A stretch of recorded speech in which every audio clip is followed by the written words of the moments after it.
বন্ধুরা, আমি Ashfaq Ahmed, supreme court ও কলকাতা হাইকোর্টের আইনজীবী। বন্ধুরা, কয়েকটা বিষয় প্রশ্ন এসছে আমার কাছে এবং আমিও লক্ষ্য করেছি সোশ্যাল মিডিয়ায় যে মসজিদ রেজিস্ট্রেশন অ্যাডও চালাচ্ছে কিছু ফেকধারী লোকেরা, যারা পাবলিককে এবং জনগণকে বিভ্রান্ত করছেন। মসজিদ রেজিস্ট্রেশন কি করছেন? একটা মসজিদ 50 বছর পুরনো, 100 বছর পুরনো, এবং সেটা ওয়াকআপ হয়ে গেছে বা গিফট কেউ করেছে, দলিল আছে, বা কোনো কোনো মসজিদের দলিল বা ডিড কোনো কিছু নেই, পর্চা বা কিছু আছে।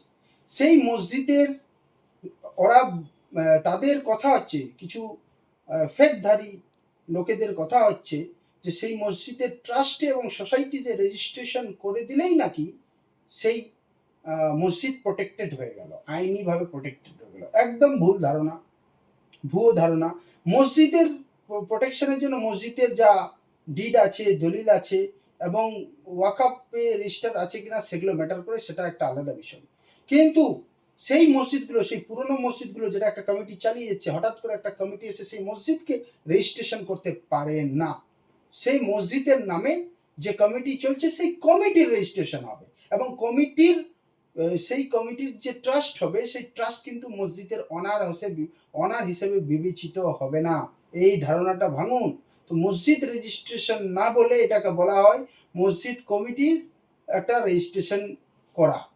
যারা ওয়াকআপ রেজিস্ট্রেশন আছেন তাদের তো কোনো দরকারই নেই, এবং যারা ট্রাস্টে করতে চান তারা করতে পারে, নট ম্যান্ডেটারি। না করলে কোনো ক্ষতি হওয়ার সম্ভাবনাও নেই। কিন্তু মসজিদ কমিটি রেজিস্ট্রেশন হবে, মসজিদ রেজিস্ট্রেশন এই ধারণাটা ভুল। এই জিনিসটা বুঝতে হবে যে মসজিদ আলাদা এবং ওই কমিটি আলাদা।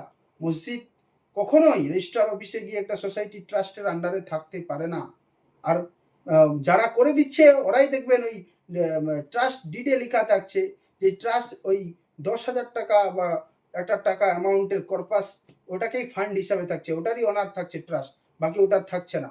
এই কমিটি রেজিস্ট্রেশন হচ্ছে, এর মানেই মসজিদের প্রোটেকশন হলো তা নয়। মসজিদকে কিন্তু মসজিদের সেই কাগজপত্র থাকতে হবে, সেটাকে রক্ষা করতে হবে। কোনো দিন এই নিয়ে মসজিদ রেজিস্ট্রেশন এবং মসজিদের স্ট্যাটাস বিষয়, মসজিদ কি এবং মসজিদের কি আইনি প্রোটেকশন আছে বা কিভাবে কি হবে, এই বিষয় নিয়েও আমি আসবো। কিন্তু এই এডে চমকপূর্ণ সোশ্যাল মিডিয়া মসজিদ রেজিস্ট্রেশন এইসব বলে মানুষকে বিভ্রান্ত করছে যারা, তাদেরকেও অনুরোধ করব এই ধরনের বিভ্রান্ত আপনারা করবেন না। ধন্যবাদ।